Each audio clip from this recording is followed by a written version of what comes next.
جی بسم اللہ الرحمن الرحیم۔ ہر مسلمان کے اوپر لازم ہے کہ وہ کوئی بھی جانور اگر ذبح کرتا ہے تو اس سے بسم اللہ پڑھے۔ اللہ تبارک و تعالی نے قرآن مجید میں بھی اس کا حکم ارشاد فرمایا ہے۔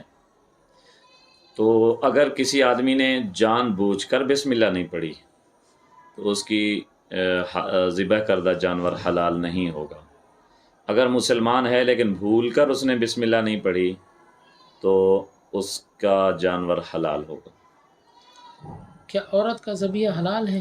جی، عورت ہو مرد ہو ذبح کر سکتی ہے، کیونکہ ذبح کرنے کے لیے مسلمان ہونا اور تکبیر کہنا شرط ہے۔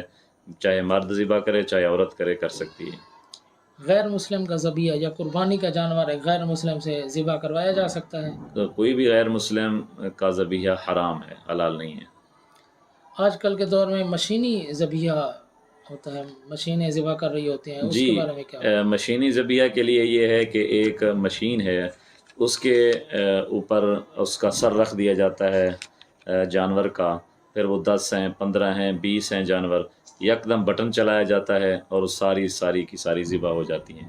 یہ بالکل ناجائز ہے۔ علماء کرام نے اس کے بارے میں مکمل تحقیق کی ہے، وہ کہتے ہیں یہ حلال نہیں ہے۔